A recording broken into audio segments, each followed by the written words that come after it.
नमस्कार, जय हिंद, वंदे मातरम। साथियों, मैं अभिषेक मिश्रा आज आप सभी लोगों का हमारे दृढ़ संकल्प पर बहुत बहुत स्वागत करता हूं। आज के इस वीडियो में हम डिस्कस करेंगे क्लास 8 की एनसीईआरटी हिस्ट्री का चैप्टर नंबर 5 का पार्ट 3। हमारे आज के इस चैप्टर का नाम है जब जनता बगावत करती है 1857 और उसके बाद। देखो, हमने इसके दो पार्ट ऑलरेडी आप सभी लोगों के लिए ला चुके हैं। पहले पार्ट में हमने डिस्कस किया था कि हमारे यहां पर जो 1857 का विद्रोह हुआ था इसके पीछे के प्रमुख कारण क्या क्या थे। पार्ट 2 में हमने डिस्कस किया था कि जो विद्रोह था किस प्रकार से फैला एंड इसमें किन किन लोगों ने भाग लिया, विद्रोह कहां तक पहुंचा, इनकी बगावत जो फैली थी ये कहां तक पहुंची। पार्ट 3 में हम ये डिस्कस करें कि अंग्रेजों ने इस बगावत को कैसे दबाया और उसके बाद में क्या क्या नीतियां अपनाई, क्या क्या हुआ। देखो, ये चैप्टर बहुत इंपॉर्टेंट। अगर हम क्लास 8 की एनसीईआरटी हिस्ट्री की बात करते हैं तो चैप्टर नंबर 2, चैप्टर नंबर 3 और चैप्टर नंबर 5, ये तीन चैप्टर सबसे ज्यादा इंपॉर्टेंट हैं। ठीक है, तो जिन्होंने अभी तक इसका पार्ट 1 और पार्ट 2 का वीडियो नहीं देखा है, डिस्क्रिप्शन बॉक्स में हमने दोनों वीडियोस के लिंक दे दी, आप जाकर के देख सकते हो। अदरवाइज डिस्क्रिप्शन बॉक्स में आपको प्लेलिस्ट मिल जाएगी जहां पर क्लास 6 से लेकर के 8 तक के आए हुए और आने वाले सभी वीडियोस आपको देखने को मिलेंगे। तो हमारे चैनल पर एनसीईआरटी का स्पेशल कोर्स बिल्कुल फ्री में लाया गया है एंड इसके पीडीएफ के लिए आपको पेमेंट करना होगा। डिस्क्रिप्शन बॉक्स में जो लोग पीडीएफ लेना चाहते हैं उनके लिए हमने पीडीएफ की लिंक दे दी है। अदरवाइज आप वीडियोस को देखकर भी इसका नोट्स बना सकते हो। पूरे चैप्टर का निचोड़ यहां पर आपको मिलने वाला है। तो सबसे पहले हम ये देख लेते हैं कि पार्ट 1 में हमने क्या क्या पढ़ा। हमने देखा कि अंग्रेजों की नीतियों से किस प्रकार से लोग परेशान थे, नवाबों की सत्ता छीनती जा रही थी, इस चीज को हमने पार्ट 1 में डिस्कस किया। किस प्रकार से किसान और सिपाही परेशान थे, किसान भारी भरकम लगान की वजह से और सिपाही धार्मिक भावनाओं को जो अंग्रेज ठेस पहुंचा रहे थे इस वजह से परेशान थे। इसके बाद में हमने ये भी देखा कि सुधार की प्रक्रियाओं में अंग्रेजों ने जो कार्य किए थे इससे जनता में बहुत गुस्सा भर गया था। जैसे कि इन्होंने सती प्रथा को बैन कर दिया था, विधवा विवाह को इन्होंने चालू कर दिया था, ईसाई मिशनरियों को खुली छूट दे दी कि आप जाओ और धर्म परिवर्तन जैसे भी करवा सकते हो करवाओ जाकर के। यानी बहुत सारे अंग्रेजों ने जो काम किए थे इससे जनता के अंदर आक्रोश गुस्सा भर गया था। जनता ने इस पूरी चीज को कैसे देखा, जनता की नजर से एक बार हमने यहां पर इस चीज को भी देख लिया था, पार्ट 1 में ही डिस्कस किया। आगे बढ़ते हैं। पार्ट 2 में हमने यहां से देखा था कि सैनिक विद्रोह जन विद्रोह किस प्रकार से बन गया। अगर हम 1857 की क्रांति की बात करते हैं तो इसे प्रथम भारतीय स्वतंत्रता संग्राम भी कहा जाता है, सैनिक विद्रोह भी कहा जाता है, ठीक है, और भारतीय विद्रोह भी कहा जाता है। ये जो विद्रोह था मुख्य रूप से सैनिकों का विद्रोह था, सैनिकों ने इस विद्रोह को स्टार्ट किया था। ये कारतूसों वाली बात थी, कारतूस पर चर्बी जो लगी हुई थी उससे ट्रेनिंग करने के लिए लोगों ने मना कर दिया था सिपाहियों ने, और इसके बाद में विद्रोह फैला था। इस विद्रोह में जनता ने कैसे भाग लिया इस चीज को हमने यहाँ पर देखा था। पार्ट 1 पार्ट 2 दोनों में शामिल है, हमने देखा था। इसके बाद में हमने देखा कि मेरठ से दिल्ली तक विद्रोह कैसे पहुंचा। दरअसल मंगल पांडे ही एक ऐसे व्यक्ति हैं जिन्होंने इस विद्रोह की शुरुआत की थी, ठीक है, और इनको जो फांसी पर लटका दिया गया। इसके बाद में कुछ सिपाहियों ने इन कारतूस जो सुअर की चर्बी वाले कारतूस से इसे ट्रेनिंग करने के लिए मना कर दिया। फिर उनको 10-10 साल की सजा सुनाई गई। इसके बाद में जो सिपाही थे अन्य, उन्होंने इनको छुड़ा करके अंग्रेजों को मारा।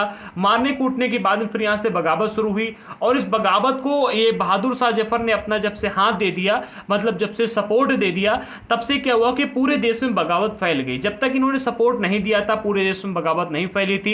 इनका सपोर्ट मिलने के बाद में छोटे छोटे जो शासक थे उन्होंने इनको अपना राजा माना और राजा मानने के बाद में पूरे देश का राजा माना बहादुर शाह जफर को और फिर बगावत को आगे बढ़ाया था। फिर इसके बाद में क्या हुआ कि बगावत फैलने लगी थी धीरे धीरे, और फिर एक एक कस्बा एक एक गांव से लोग आगे बढ़कर के आए, जिसमें आपको नाना साहेब भी मिलते हैं, रानी लक्ष्मीबाई भी मिलती हैं। इसके अलावा आपको ब्रिजेश कद्र भी मिलते हैं जिनको जो कि लखनऊ की गद्दी से हटा दिए गए नवाब वाजिद अली शाह के बेटे थे। नाना साहेब ने भी, जो कि कानपुर में ये पेशवा बाजीराव के दत्तक पुत्र थे, कानपुर में रहते थे, इन्होंने भी क्या किया कि इस बगावत में अपना हाथ डाल दिया। अवंतीबाई लोधी ये इन्होंने भी बगावत में अपना साथ दिया था।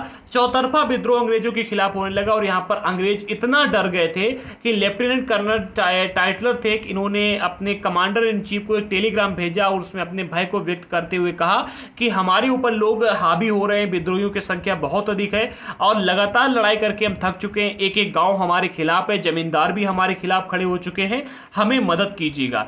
ठीक है। और फिर मतलब कई सारे क्षेत्रों से नेता लोग निकल के आए जिन्होंने अंग्रेजों के खिलाफ विद्रोह किया। यहां तक हमने डिस्कस कर लिया था पार्ट 2 में।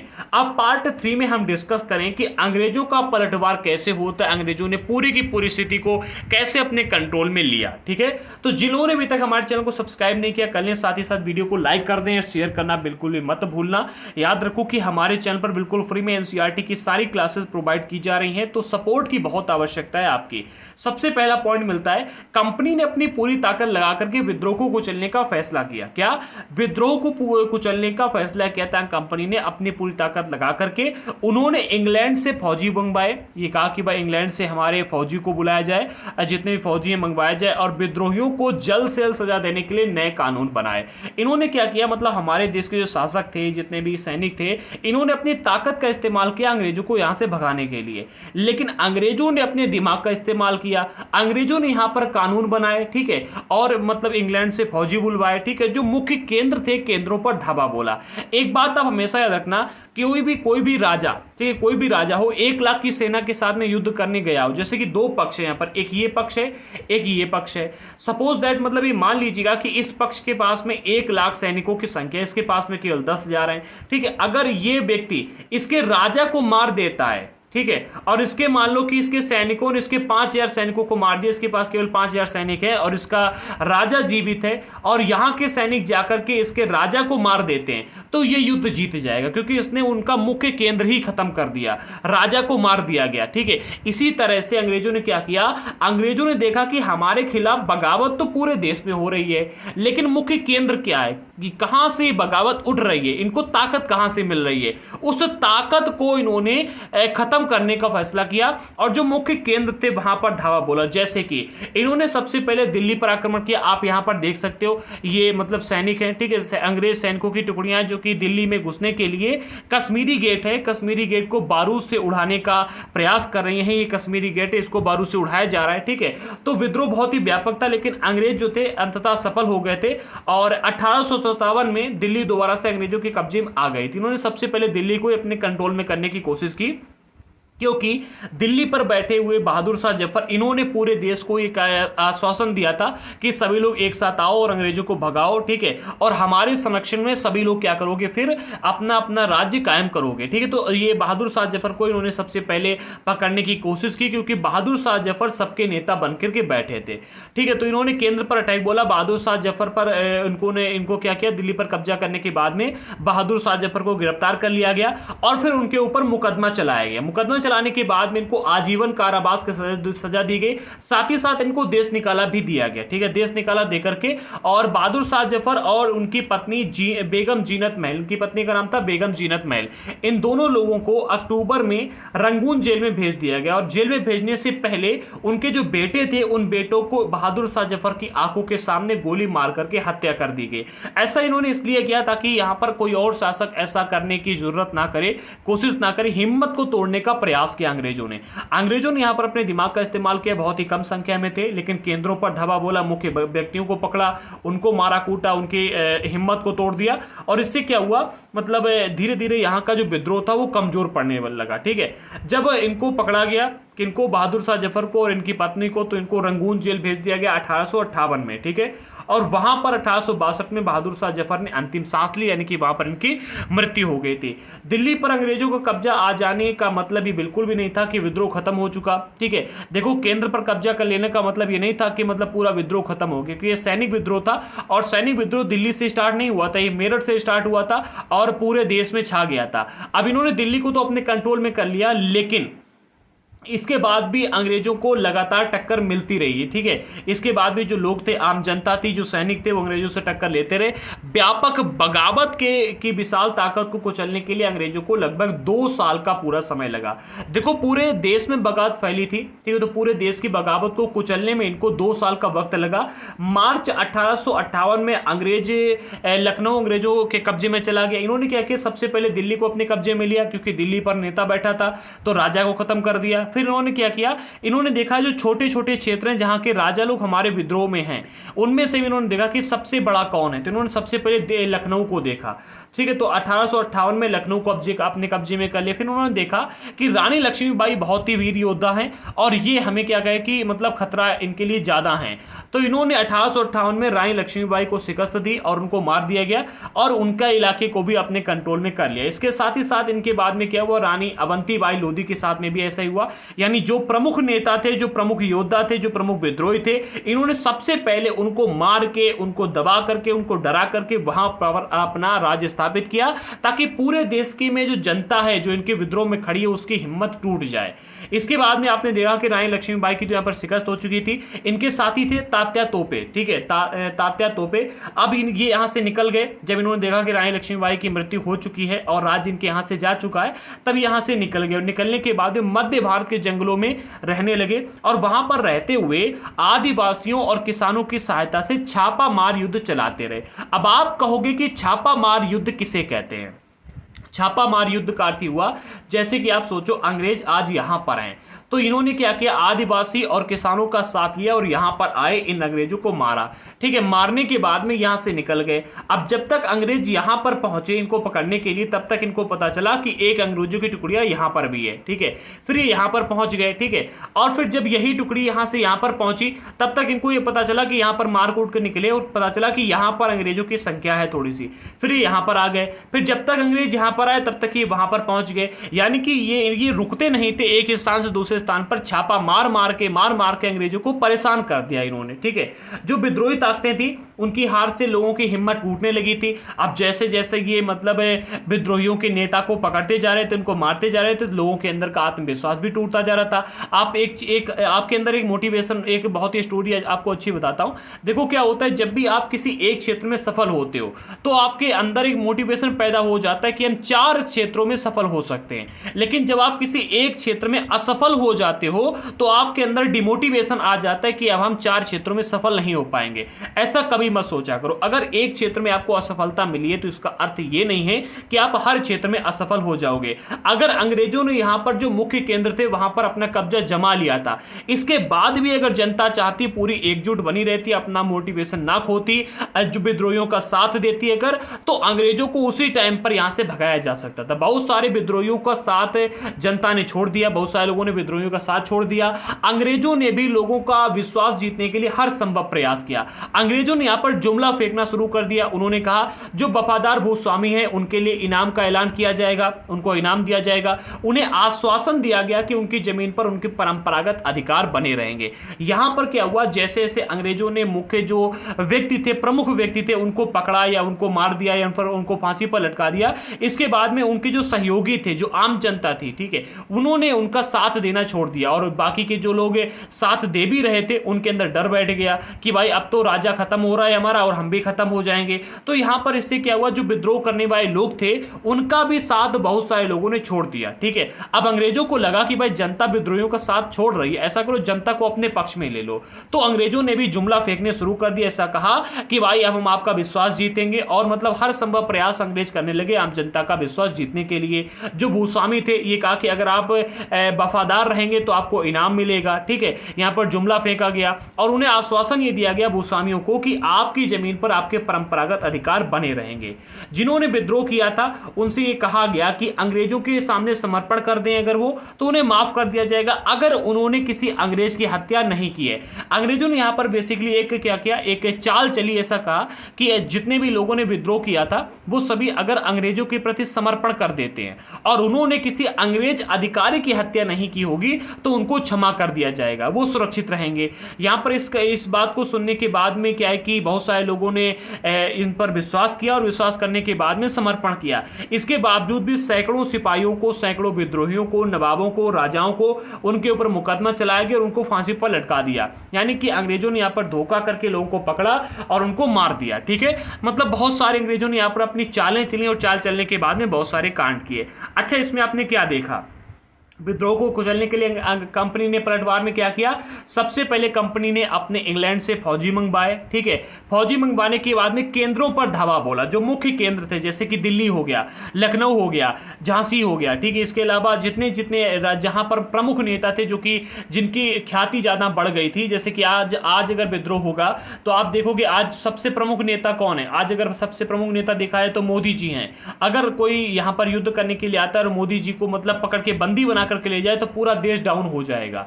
हो जाएगा कि नहीं हो जाएगा, ऐसा ही होता है। ठीक है, तो उस टाइम पर क्या है कि बहादुर शाह जफर को इन्होंने बंदी बना लिया और फिर उनको क्या है कि सजा सुना दी गई। तो इससे पूरे देश में क्या है कि डिमोटिवेशन पैदा हो गया था। इसके बाद में इन्होंने क्या किया, बहुत सारे लोगों को मतलब क्या है कि बंदी बनाया आदि, और जो तो बहुत सारे लोगों को मार दिया और जनता का मतलब विश्वास जीतने का काम किया। और ये कहा कि जो विद्रोहियों का साथ नहीं देंगे उनको उनके साथ में अच्छा व्यवहार रहेगा और जो साथ देंगे उनको मारा जाएगा। इन्होंने काफ़ी सारी चालें चली और उसके बाद में इन्होंने फिर से लगभग 2 साल में अपना कब्जा पा लिया था। क्या हुआ, अंग्रेजों ने विद्रोह के बाद में के साल में क्या होता है, अंग्रेजों ने 1859 के आखिर तक देश पर दोबारा से अपना नियंत्रण पा लिया था। लेकिन वे अब पहले वाली नीतियों के सारे शासन नहीं चला सकते थे। क्यों?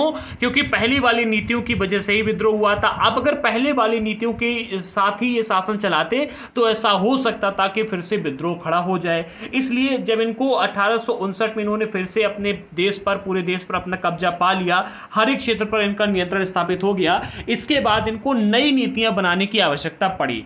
अब क्या हुआ, देखो 1857 का जो विद्रोह हुआ था इससे ईस्ट इंडिया कंपनी का शासन बिल्कुल खत्म हो गया था। हाँ, यहां पर 1857 का विद्रोह हुआ, इसके बाद में ईस्ट इंडिया कंपनी का शासन खत्म होता है और फिर यहां से ब्रिटिश साम्राज्य का शासन शुरू हो जाता है। याद रखना, देखो ब्रिटिश साम्राज्य ने 1858 में एक नया कानून पारित किया और ईस्ट इंडिया कंपनी के सारे अधिकार ब्रिटिश साम्राज्य के हाथ में सौंप दिए गए ताकि भारतीय मामलों को ज्यादा बेहतर ढंग से संभाला जा सके।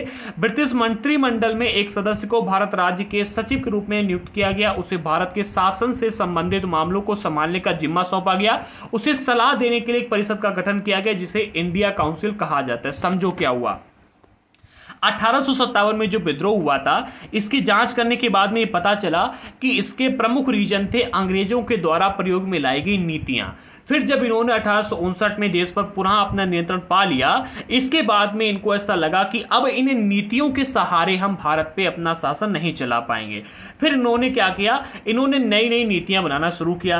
ब्रिटिश संसद में एक नया कानून पारित किया गया, कब? 1858 में। उस कानून के अनुसार ऐसा कहा गया कि भारत पर जो नियंत्रण ईस्ट इंडिया कंपनी का था, अब वो ईस्ट इंडिया कंपनी का नियंत्रण खत्म हो रहा है। सारे के सारे अधिकार अब ब्रिटिश साम्राज्य के हाथ में चले जाएंगे। ठीक है, और ऐसा इसलिए ताकि भारतीय मामलों को ज्यादा बेहतर ढंग से संभाला जा सके।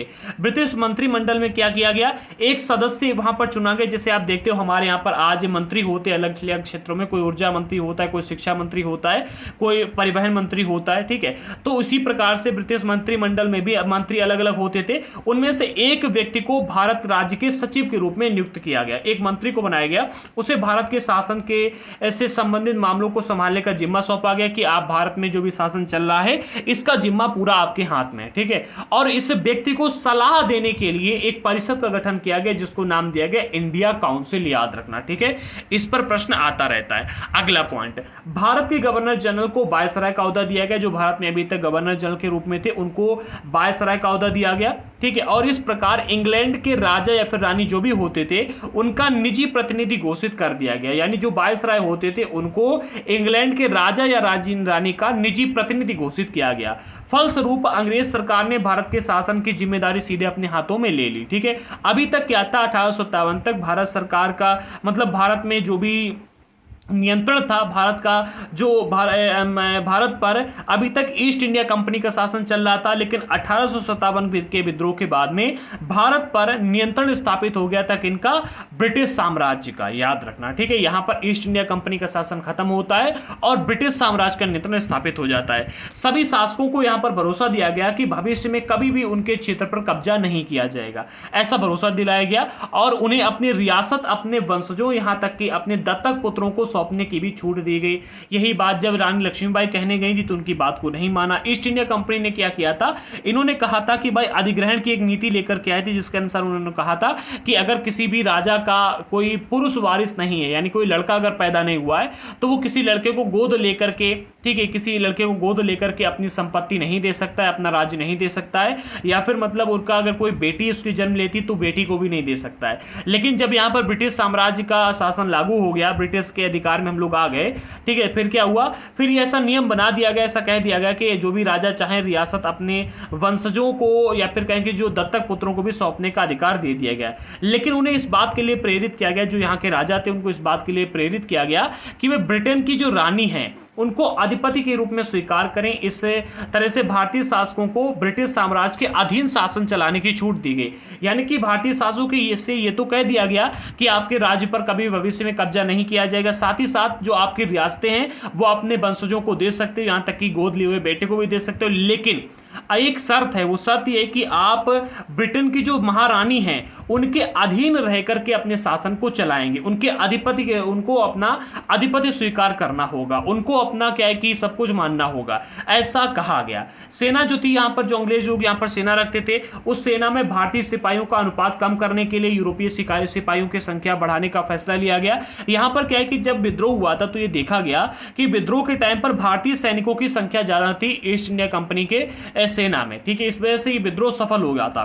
तो इन्होंने क्या किया, यहाँ पर अपनी गलतियों से सीखे और यूरोपीय सिपाहियों की संख्या को इसमें बढ़ाने का फैसला लिया गया। ऐसा कहा गया कि भारतीयों की संख्या इसमें कम रहेगी सेना में, और साथ ही साथ यह भी तय किया गया कि अवध, बिहार, मध्य भारत और दक्षिण भारत के सिपाहियों को भर्ती करने की बजाय गोरखा, सिख और पठानों में से ज्यादा सिपाही भर्ती किए जाएंगे।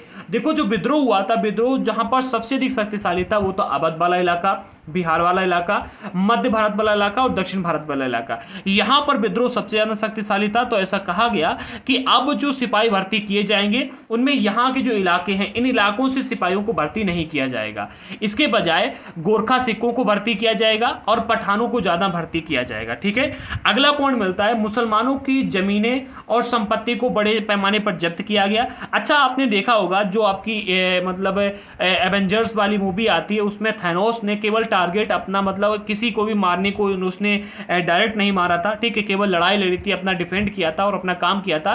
लेकिन थैनोस ने केवल आयरन मैन को मारने का प्रयास किया था, उसको मारने के लिए, वो सब कुछ करने के लिए उतारू था। क्यों? क्योंकि उसने जब पहला युद्ध हुआ था तो उसमें आयरन मैन से उसकी कुछ पर्सनल दुश्मनी हो गई थी।